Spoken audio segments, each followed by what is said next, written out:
मंडळी, प्रत्येकाच्या घरामध्ये इनडोअर असो की आउटडोअर असो, मनी प्लांट तर मात्र सर्रास पाहायला मिळत असतो। मग तो तुम्ही एका छोट्या काचेच्या बाटलीत लावलेला असो किंवा छोट्या कुंडीत लावलेला असो, सर्वात महत्त्वाचं म्हणजे घरात मनी प्लांट लावणाऱ्यांची संख्या तर नक्कीच वाढत आहे। मनी प्लांट हवेतील रासायनिक विषारी घटक तर घालवत असतो, शिवाय मनी प्लांटमुळे घरातील ऑक्सिजनची पातळी देखील वाढत असते। मंडळी, पाण्यात लावलेले झाड दिसायला सुंदर असतात, घरात पॉझिटिव्ह एनर्जी देखील आणत असतात, पण मात्र काही दिवसांनी ज्या काही ग्लास बॉटल असो, प्लास्टिक कंटेनर असो, ज्यामुळे पाण्यात आपण मनी प्लांट असो किंवा स्नेक प्लांट असो किंवा इतर कुठली जी प्लांट्स लावलेली असतात, त्या ठिकाणी मात्र त्या पाण्यात अळी, डास आणि खराब असा वास देखील यायला सुरुवात होत असते। मंडळी, हे सर्व पाण्यात तर होत असतं, पण मात्र झाड तर चमकत असतं, पानं देखील हिरवीगार असतात आणि पाणी मात्र हळूहळू गढूळ होत चाललेलं असतं। त्या पाण्यातून दुर्गंधी देखील येत असते आणि त्यात लहान लहान देखील अळ्या होत असतात। चला तर मग आज आपण जाणून घेऊया की यामागची कारणं काय आहेत, त्यावर प्रतिबंध काय आणि सगळ्यात महत्त्वाचं म्हणजे नॅचरल असे उपाय। सो मंडळी, व्हिडिओ शेवटपर्यंत मात्र नक्की पहा, कारण शेवटी मी बोनस वॉटर गार्डनिंग हॅक्स देखील सांगणार आहे। सो हाय, हॅलो, नमस्कार मंडळी, मी राजश्री पाटील मनपूर्वक तुमचं स्वागत करते आपल्या मराठी यूट्यूब गार्डनिंग चॅनलमध्ये। मंडळी, मनी प्लांट तर आपल्याकडे सर्रास असो। मंडळी, आपलं घर असो आणि घरातील प्रत्येक कोपरा हा सुंदर आणि हिरवागार सुंदरतेने नटलेला असो, असं हे प्रत्येकाला वाटत असतं। मग त्यासाठी आपण मात्र अशा प्रकारे ग्लास बॉटल असो, छोटे प्लास्टिक कंटेनर असो किंवा इतर कुठल्याही भांड्यामध्ये पाण्यामध्ये वेगवेगळ्या प्रकारचे मनी प्लांट्स हे ग्रो करत असतो आणि घरातील तो कोपरा सुंदर आणि हिरवागार ठेवण्याचा प्रयत्न करत असतो। पण मंडळी, हे बघा, मनी प्लांट काही दिवस जुन्यात पाण्यात ठेवले की मात्र आता पाणी हे खराब होत चाललेले असते, त्यात इन्सेक्ट देखील आपल्याला दिसत नाही, काही वेळेस अळी ही हलताना दिसते आणि ही जी अळी असते ती म्हणजेच मच्छरांची अंडी फुटून तयार झालेले कीटक। हे सर्व प्रॉब्लेम जवळजवळ सगळ्यांच्याच घरात होतो जेव्हा आपण झाडं पाण्यात ठेवतो, पण मात्र पाणी बदलायला विसरत असतो। सुरुवातीला सगळं ठीक असतं, पण मात्र काही दिवसांनी ऑक्सिजन कमी होतो, त्यामुळे झाडांची रूट्स ही कुजत असतात आणि पाण्यामध्ये बॅक्टेरिया वाढत असतात। सो हेच बॅक्टेरिया याच्या स्मेलमुळे डासांना त्यांच्याकडे अट्रॅक्ट करत असतात। अगदी 8 दिवसाच्या वर 15 दिवस 20 दिवस जरी पाणी बदलायला उशीर झाला की मात्र अशी काहीशी जी कंडिशन असते ती पाण्यात लावलेल्या झाडांची होत असते। यानंतर या पाण्यात अळी आणि डास का होतात, सो पाहूया त्यामागचं सगळ्यात मुख्य कारण। सगळ्यात पहिलं कारण म्हणजे पाणी बराच काळ न बदलणे। जुने स्टेगमेंट पाणी म्हणजेच डासांचं घर। त्यानंतर दुसरं कारण म्हणजे सूर्यप्रकाश कमी मिळणे। अंधाऱ्या सावलीच्या ठिकाणी ठेवलेलं पाणी लवकर खराब होत असतं आणि त्यामध्ये शेवाळ देखील तयार होत असतं। सो अशा प्रकारे त्या ठिकाणी डास देखील होत असतात। त्यानंतर तिसरं कारण म्हणजे बऱ्याच वेळेस ऑर्गॅनिक खत टाकणे। एखादं लिक्विड फर्टिलायझर पाण्यात टाकल्यास ते देखील खराब होत असतो आणि त्यामुळेच रूट्स खराब होणे किंवा रूट्स कुजणे, ऑक्सिजनची कमी मिळून झाडांच्या मुळा देखील कुजत असतात।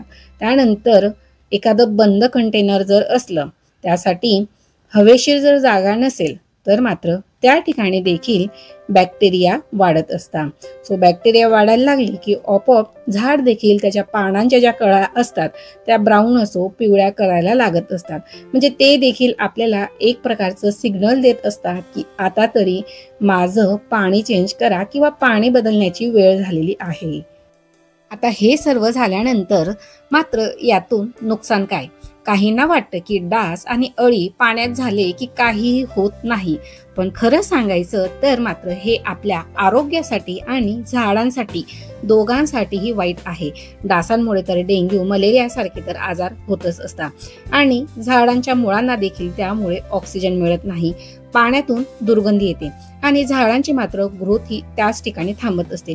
म्हणून ही समस्या लहान नाही तर महत्त्वाची आहे। मंडळी, यानंतर यावर उपाय कुठले? तर सगळ्यात पहिला उपाय म्हणजे पाणी नियमित बदला। आठवड्यातून 2दा पाणी पूर्णपणे बदला. जुने पाणी ओतून टाका. भांडे स्वच्छ धुवा आणि त्या ठिकाणी ताजी पाणी भरा. त्यानंतर उपाय क्रमांक 2 की या ठिकाणी तुम्ही जे काही एक्स्ट्राचे झाडाची रूट्सची वाढ झालेली आहे ती देखील तुम्हाला या ठिकाणी कट करून घ्यायची आहे. खराब झालेली पिवळी पडलेली पानं किंवा झाडाची टोकं जी काही आहे ती अगदी अलगद हाताने आपल्याला कट करून घ्यायची आहे. मंडळी, मनी प्लांट हे फेब्रुवारी ते ऑक्टोबर या कालावधीमध्ये त्याची खूप चांगल्या प्रकारे वाढ होत असते. पावसाळ्यात मनी प्लांटची रोपे आणि त्याची कटिंग अतिशय वेगाने वाढतात. हिवाळ्यात मात्र यांचा वाढीचा जो वेग आहे तो कमी होत असतो, तर पाने देखील पिवळी किंवा काळी पडू लागत असतात. सो अशा वेळेस हे प्लांट उबदार ठिकाणी ठेवायला हवे. काही लोक घराच्या आत मनी प्लांट ठेवतात, तर काही लोक रोप घराच्या बाहेर ठेवतात. म्हणजे योग्य प्रकारे काळजी जर आपण घेतली तर हे प्लांट इनडोर आणि आउटडोर अशा दोन्ही वातावरणामध्ये अगदी इझिली ग्रो होत असतं. सो आता तुम्ही या ठिकाणी पाहू शकतात की रूट्स हे किती मोठ्या प्रमाणात वाढविलेले होते. सो मी त्यांची निम्म्यापेक्षा जास्त जे रूट्स आहे त्यांची कटिंग करून घेतलेली आहे. पाण्यामध्ये रूट्सची भरपूर प्रमाणात वाढ होत असते. जर तुम्ही मातीत मनी प्लांट लावलं तर मात्र रूट्सची वाढ जी आहे ती अगदी स्लो होत असते. मनी प्लांट बरोबर आपल्याला आपण ज्या कंटेनरमध्ये, बाटलीमध्ये किंवा कुठल्याही भांड्यामध्ये मनी प्लांट लावलेलं आहे त्याची देखील साफसफाई करणं देखील खूप महत्त्वाचे आहे. 3 ते 4 दिवसांनी एकदा गरम पाण्याने बाटली स्वच्छ धुवून स्वच्छ करा किंवा त्या जागी तुम्ही चांगल्या लिक्विडचा, डेटॉलचा वापर करून ती बाटली स्वच्छ करा. यामुळे आपल्या प्लांटमध्ये शेवाळ वाढण्याचा धोका देखील कमी होत असतो. शिवाय याला सूर्यप्रकाशाची देखील गरज असते. मनी प्लांटला चांगल्या वाढीसाठी तुम्ही काही वेळ त्याला सूर्यप्रकाशात देखील ठेवू शकतात. यामुळे कोमेजणाऱ्या रोपालाही नवीन जीवन मिळत असतं. जर तुमच्या मनी प्लांट हा पिवळा होत असेल तर त्याचे मुख्य कारण म्हणजे पाणी असू शकते. जर पाणी योग्य वेळी बदलले नाही तर मनी प्लांटच्या मुळांमध्ये बुरशी वाढू लागते किंवा त्या ठिकाणी शेवाळ देखील वाढू लागत असतं. त्यामुळे पानं ही पिवळी पडत असतात. सो हिवाळ्यामध्ये देखील पाणी दूषित होण्याचं प्रमाण हे वाढत असतं. त्यामुळे वेळोवेळी पाणी, बाटली या दोन्ही गोष्ट स्वच्छ करणं देखील तेवढंच गरजेचं आहे. सो मंडळी, या ठिकाणी माझ्या बॉटल्स क्लिअर झालेल्या आहेत, कंटेनर क्लिअर झालेले आहेत. त्यानंतर मी या ठिकाणी स्वच्छ पाणी देखील भरून घेतलेलं आहे. सो आता आपल्याला या पाण्यावर उपाय करून घ्यायचा आहे. सो या ठिकाणी 4ही भांड्यांमध्ये स्वच्छ पाणी घेतलेलं आहे आणि 4ही भांड्यांमध्ये आपण वेगवेगळ्या गोष्टींचा उपाय करून पाहणार आहोत. सो तुम्ही यापैकी जे 4 वेगवेगळे उपाय सांगितलेले आहेत त्यापैकी एकही उपाय केला तरी चालणार आहे किंवा प्रत्येक महिन्याला वेगवेगळे उपाय केले तरी त्याने देखील झाडाला त्याचा फायदा होणार आहे. सो सर्वात प्रथम आपण या ठिकाणी हळदीचा वापर करून घेणार आहोत. ज्या पाण्यामध्ये आपण झाडं लावत असतो त्या पाण्यात तुम्ही चिमूटभर हळद देखील टाकून घ्या. हळद ही अँटीबॅक्टेरियल आणि अँटीफंगल आहे. त्यामुळे डास व अळी आणि वास देखील कमी होत असतो. पुन्हा 8 ते 10 दिवसांनी हे पाणी बदला. पाण्यात हळद टाकल्याने ग्रीन अल्गी तयार होत नाही. हळदीत असलेला जो काही पोषक घटक आहे तो फंगस थांबवत असतो आणि झाडांची रूट सिस्टीम देखील त्याने मजबूत होत असते. यानंतर उपाय क्रमांक 2, या ठिकाणी आपण पाण्यात कोळशाचा देखील वापर करू शकतात. हो, चारकोल पाण्यात ॲक्वेरियम सारख्या ठिकाणी देखील चारकोल वापरला जात असतो. याने पाणी देखील नेहमी स्वच्छ राहत असतं. कोळसा सर्व ज्या काही पाण्यातील इम्प्युरिटीज राहतात त्या शोषून घेत असतो. त्यामुळे पाणी देखील नेहमी क्रिस्टल क्लिअर राहत असतं. पाणी स्वच्छ राहतं, गंधरहित राहतं आणि सर्वात महत्त्वाचं म्हणजे त्या ठिकाणी कुठल्याही प्रकारचे जे काही रूट्स कुजणे किंवा काही वेगळ्या ज्या काही समस्या असतात त्या तयार होत नसतात. सो तुम्ही एका आठवड्याला हळदीचा वापर करू शकता. नेक्स्ट टाइम तुम्ही कोळशाचा देखील वापर करू शकता. सो अशा प्रकारे 1 ते 2 कोळशाचे तुकडे तुम्हाला एका कंटेनरमध्ये किंवा बाटलीत टाकून घ्यायचे आहे. त्यानंतर उपाय क्रमांक 3, त्या ठिकाणी आपण नीम ऑइल वापरून घेणार आहोत. सो नीम तेल स्प्रे तुम्ही करू शकतात किंवा एका पाण्यामध्ये तुम्ही 2 ते 3 थेंब नीम ऑइल टाकू शकतात किंवा त्यामध्ये थोडं डेटॉल लिक्विड सोप जे असतं ते देखील त्या ठिकाणी तुम्ही मिक्स करू शकता. पानं, मुळं आणि आसपास जो एरिया आहे त्यावर देखील तुम्ही याचा स्प्रे करू शकतात. याने डास दूर राहतात आणि रूट्स देखील कुजत नाही. ही एक बायोलॉजिकल सायकल आहे. जी आपण या ठिकाणी ब्रेक करणार आहोत। सो या ठिकाणी regular water change plus neem oil spray plus sunlight balance ह्या सर्व गोष्टी महत्त्वाच्या आहेत। यानंतर उपाय क्रमांक 4 ज्या ठिकाणी आपण फिटकरीचा वापर करणार आहोत। फिटकरी म्हणजेच तुरटी। सो या ठिकाणी तुम्ही छोटी तुरटी जी असते तिला तुम्ही अगदी छोटासा तुकडा पाण्यात टाकू शकता।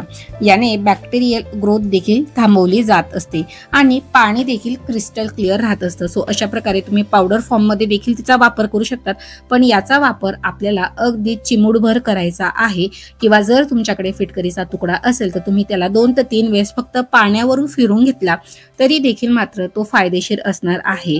तुरटीमध्ये डासांची अंडी नष्ट करणारे घटक असतात, त्यामुळे रूट्स कुजण्याची शक्यता कमी करत असते। तुरटी पाण्याचं शुद्धीकरण करून झाडांच्या मुळांना ऑक्सिजन नीट मिळवून देत असते, त्यामुळे झाडं देखील तजेलदार आणि चमकदार आणि हिरवी राहत असतात। पण मात्र तुरटीचा अतिवापर हा टाळायला हवा, त्याने झाडं देखील खराब होत असतात। त्यामुळे अगदी चिमूटभर तिचा पावडर फॉर्म मध्ये वापर करा किंवा 3 ते 4 वेळेस पाण्यावर फिरवून घ्या। सो अशा प्रकारे 1 नाही तर 4 अगदी घरगुती 1 रुपया खर्च न करता आपल्याला हे उपाय करून घ्यायचे। या निशुल्क उपायांसोबत मंडळी काही प्रिव्हेंटिव्ह केअर देखील आहेत, त्या म्हणजेच पाण्यातील झाडांची काळजी घेणं खूप सोपं आहे। दर 3 दिवसांनी पाणी तपासा, त्यानंतर झाडांचे रूट्स जर काळे दिसले तर मात्र त्यांना थोडं कट करा। त्यानंतर बॉटल किंवा कंटेनर डायरेक्ट सनलाइट पडेल अशा ठिकाणी मात्र ठेवू नका, त्याने ग्रीन अल्गी त्या ठिकाणी वाढत असतात। झाडाला इनडायरेक्ट लाईट द्या, एवढं केलं की मात्र पाण्यातील झाड फ्रेश आणि मॉस्किटो फ्री राहील। जमलं तर पाण्यात मात्र चिमूटभर रॉक सॉल्ट टाकल्याने देखील बॅक्टेरिया ग्रोथ कमी होत असते, ते देखील फक्त चिमूटभर सॉल्ट टाका।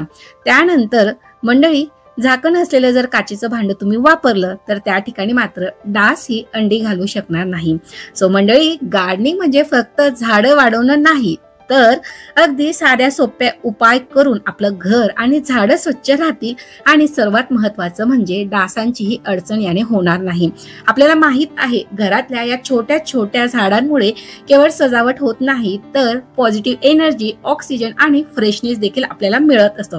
त्यामुळे अशी झाडं पाण्यात लावताना हे छोटे छोटे हॅक्स वापरून बघा। आणि हा व्हिडिओ तुम्हाला अगदी थोडा जर हेल्पफुल ठरला असेल तर मात्र व्हिडिओला भरभरून लाईक करा आणि कमेंटमध्ये देखील मला तुमच्याकडे असलेल्या या व्यतिरिक्त काही आयडिया असतील तर नक्की शेअर करा। शिवाय कमेंटच्या साईडला जे हाईपचं बटन आहे ते मात्र प्रेस करायला थोडीही कंजूसी करू नका आणि छान प्रकारे हिरव्यागार मनी प्लांट सारखं हिरवगार हर्टचं जे इमोजी आहे ते देखील कमेंट सेक्शन मध्ये टाकायला विसरू नका। आणि हा मंडळी हा जो काही व्हिडिओ आहे ना तो तुमच्या फ्रेंड सोबत देखील शेअर करा ज्यांच्याकडे पाण्यात झाडं आहेत पण मात्र त्यांना देखील पुढे फ्युचरमध्ये हे प्रॉब्लेम्स होणार नाहीत। सो असेच नॅचरल गार्डनिंग हॅक्ससाठी मात्र अजूनही चॅनलला सबस्क्राईब केलं नसेल तर मात्र पटकन सबस्क्राईब बटन प्रेस करून बेल आयकॉन प्रेस करून ऑलचं ऑप्शन सिलेक्ट करून घ्या, जेणेकरून येणाऱ्या लॉंग आणि शॉर्ट दोन्ही व्हिडिओ पाहता येतील। आणि अजूनही जर इन्स्टाला फॉलो केलं नसेल तर आपलं इंस्टाग्राम हँडल आहे @simplegardeningmarathi। सो त्या ठिकाणी फॉलो करून घ्या। तुमच्या प्लांट्सच्या रिगार्डिंग काही क्वेरीज असतील तर तुम्ही मला त्या ठिकाणी फोटो सहित शेअर करू शकतात। सो फॉलो करायला मात्र अजिबात विसरू नका। तोपर्यंत मात्र या व्हिडिओला भरभरून लाईक करा आणि भेटूया पुन्हा एका नवीन आणि माहितीपूर्वक व्हिडिओमध्ये। तोपर्यंत मात्र तुमची आणि तुमच्या झाडांचीही काळजी घ्या। अजूनही पाण्यातल्या झाडांवर हे हॅक्स ट्राय केले नसतील तर नक्की ट्राय करा आणि त्याचा रिझल्ट देखील मला नक्की शेअर करा। So stay tuned, take care and bye friend, happy